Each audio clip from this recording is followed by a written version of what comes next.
You're excited. It's finally happened. The team is getting some help, and they're getting help in the way of an outsourced contractor, a vendor, a temp, someone you're bringing on either for short term or long term, depending on the project.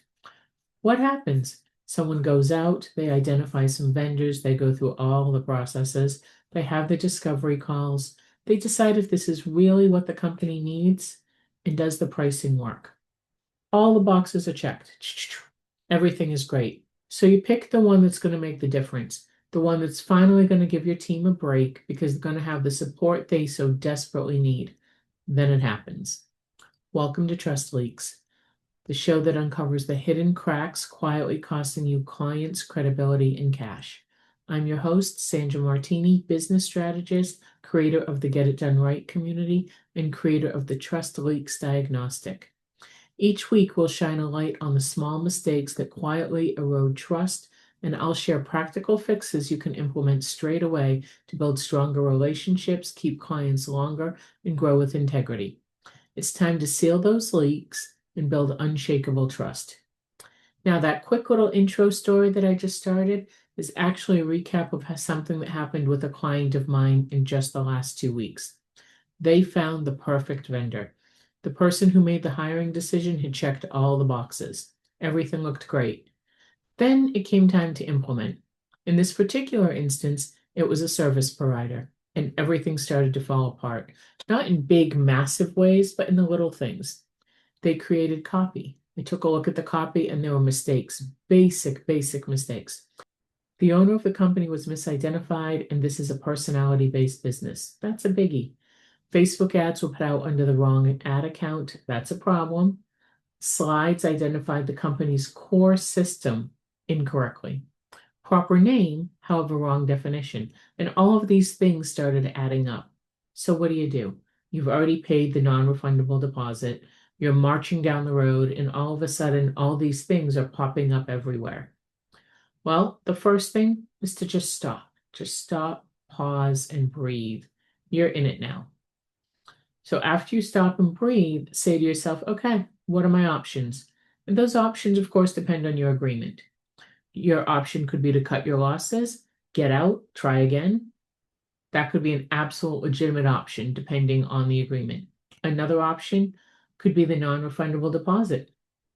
Can the business walk away from that or not? How do you make it work? How do you make it work in a way that's not going to do more damage to your team, to your brand, to all the things? And then option 3, just walk away. Just cut your loss, take that loss with the deposit, go to your team and say, okay, this time we're going to try hiring someone. Only get rid of the word try. This time we're going to go ahead and hire someone. We're not going to go to company and another company and a vendor. We're going to bring in someone who can learn about us, get it done. It'll take a little longer, but we're going to save all this back and forth. We're going to create a team asset. Working with someone who was like a racehorse out of the gate and didn't take the time or make the effort to actually grow, to actually know who we were, that didn't work. So now we're going to do something different. You have to think about what's best for you when this comes up, and it will at some point. I had this come up for my business personally last summer.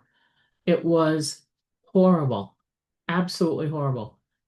And I just decided to walk away and let the other vendors stay with that energy and know that karma would take care of things. Here's another example. This one also happened in the last 3 weeks.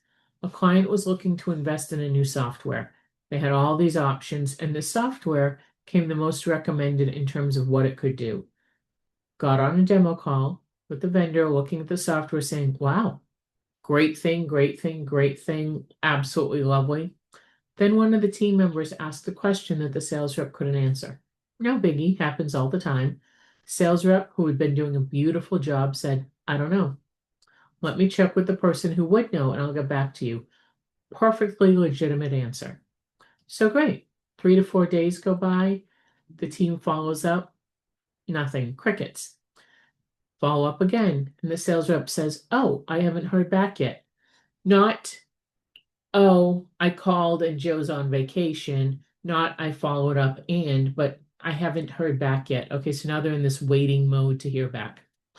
So Company requests, could you check again, please? Then the answer comes, nope, you can't do that. That thing you wanted, nope.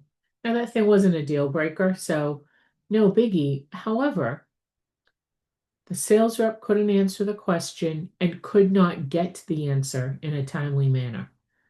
So what ended up happening is we just didn't know.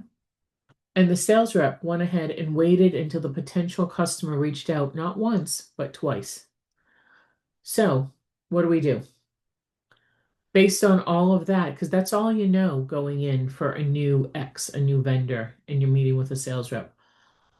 If the sales rep could just pick up the phone and said, hey, John, I need to know blah, blah, blah, and then come back and said, no, checked with John, can't do that, that would have been one story. But instead, they couldn't give an answer. Seems like a pretty basic question. It was literally a yes or a no. Now you have to think, is this a company that you want to invest in? Meaning hire them. Is this a company that you want your projects, your work, your services to depend on? Is this someone you want to put your faith in to help move your business forward? My guess, probably not. And it has nothing to do with the service in terms of the software service. We've been talking the last few weeks about trust leaks, communication leaks, process leaks, follow-through leaks, experience leaks, all from the perception of your business. Where is your business having these leaks? Where are they losing follow-throughs? Where is trust breaking? Where is all of this happening? Now we're going to stop and we're going to flip it. I want you to notice where you see this in other businesses, especially other businesses or vendors that you're considering bringing in. This isn't about everything on your shoulders or your business. This is anywhere that you're doing business. You say, let me look at that when I'm evaluating potential vendor, contractor, even a new hire to bring in. Where is trust breaking, if anywhere? Ideally, it's not.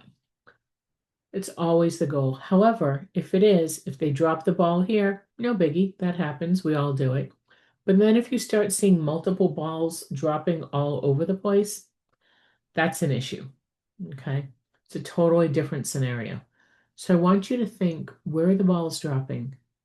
Are they things that you understand? Are they things that never should have dropped? Are they indicative of what it's going to be like to work with this person, vendor, or company? I'm also going to share a little trust builder. A friend was visiting me last week. We hadn't seen each other for 8 years. The last time she was here, we went out to a restaurant and we remembered going out. Didn't remember what we got, we just remembered it was a great experience. Great, let's go ahead and go again. We go in, seated right away. Everything looks great. Our server, and he seemed a little bit on the newer side, but our server comes up to us and he says, hi, my name is so-and-so. I want to give you a heads up. We have a very large party upstairs, which we couldn't even see or hear. He said, we have a very large party upstairs and they just put in their order for food. So the kitchen's likely going to be a little bit backed up. It's going to take a little longer than usual to get your food out. Now, what did that do? Well, simple. That turned the situation from I'm starved, where is our food, to okay, we know the food's going to be a little bit longer. Let's go ahead and get an appetizer and let's settle in. Let's enjoy our evening. Because now we knew about this. We had the heads up. On top of that, the server was fantastic about ensuring that our drinks were always topped up. We always had fresh ice. And anytime he saw something that he thought we might want or need, he was just bang right there, despite them being busy. All right, so perfect. What could have been a huge trust leak, and it just ruined our experience. What probably without realizing he was doing it, that server made it an absolute fantastic. He gave us the heads up. We knew what we were in for. We made the decision to stay, and so glad we did. The food was phenomenal, and we had a lovely evening. He ensured that we were taken care of with the things that he could control, and the things that he couldn't control, like the kitchen being backed up, he made sure that we knew about. So these trust leaks or trust builders happen all around you, whether it's a business, whether it's a conversation, whether it's you going out to dinner. My request for you this week is to start noticing them. Where do you notice that a vendor does something just amazing? Where do you notice that a vendor does something normal, kind of like giving you a heads up on things, yet it feels amazing simply because nobody does it? Notice people who are exceptional, one, because they're exceptional, and two, because they go that extra step beyond the step everybody else goes.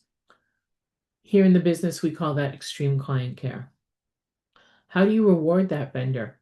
In our case, the server, it was easy. We thanked him profusely and we left him a very nice tip. In business, it's simple. Keep giving them your business. You don't always have to give money. You can be gracious. You can say thank you. You can have repeat business with someone. You can just let them know, hey, this was excellent and made my day. Thank you. Whatever's appropriate for your situation. So, thank you for joining me on today's episode of Trust Leaks.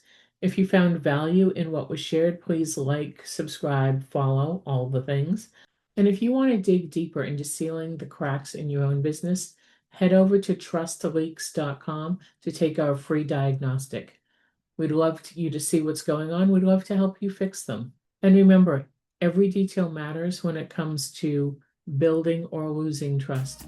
I look forward to seeing you on the next episode.